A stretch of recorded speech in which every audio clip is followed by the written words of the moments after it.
আসসালামু আলাইকুম রহমতুল্লাহ। প্রিয় দর্শক, আমি আপনাদের সামনে যে প্রোডাক্টটা নিয়ে আসছি সেটা হলো লিকুইড ডিসপেন্সার। যেটা এই লিকুইড ডিসপেন্সার নিয়ে অনেক সময় অনেক বিভ্রান্তিকর একটা পরিস্থিতির মধ্যে আমরা পড়ে যাই। সেটা হলো এটা আপনারা এই লকটাকে খুলতে পারেন না খুলতে পারার কারণে এটা ওই পিছনের লকটা ভেঙে ফেলার পরে সম্পর্কের খাতিরে আমাকে এটা চেঞ্জ করে দিতে হয়। যাই হোক, বিষয়টা আমি এখন আপনাদের মাঝে পুরোটাই করে দিচ্ছি, সমাধান করে দিচ্ছি কিভাবে খুলতে হয়, কিভাবে এটাকে লাগাতে হয়। এটা পুরোটাই ডিপেন্ড করে হচ্ছে একটা চাবির উপরে। দেখেন আমি একটা চাবি দিয়ে দিয়েছি, এই ভিতরে একটা চাবি দেওয়া আছে। তো এই চাবিটা দিয়েই মূলত আপনাকে এই পিছনের যে লকটা এটাকে খুলতে হবে, তারপর ওয়ালে লাগাতে হবে। এটা একটা চাবিটা দেখে নেন, এটা চাবি। এই চাবি দিয়ে লক খুলতে হবে। উপরের লকটা আছে, ভালো করে দেখে নেন।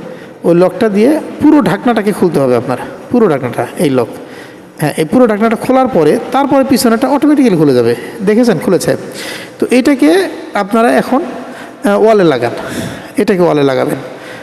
দেখেন এইভাবে ওয়ালে লাগিয়ে দেবেন। লাগানোর পর তারপরে আপনি লিকুইড ডিসপেন্সার তারপরে লাগিয়ে দেবেন, দেখবেন অটো লেগে গেছে। দেখেন এখন কিন্তু টানাটানি করলে খুলবে না। আবার যদি খুলতে চান তাহলে ঢাকনা খুলে ফেলার সাথে সাথেই আবার কিন্তু সে আগের মতো খুলে যাবে।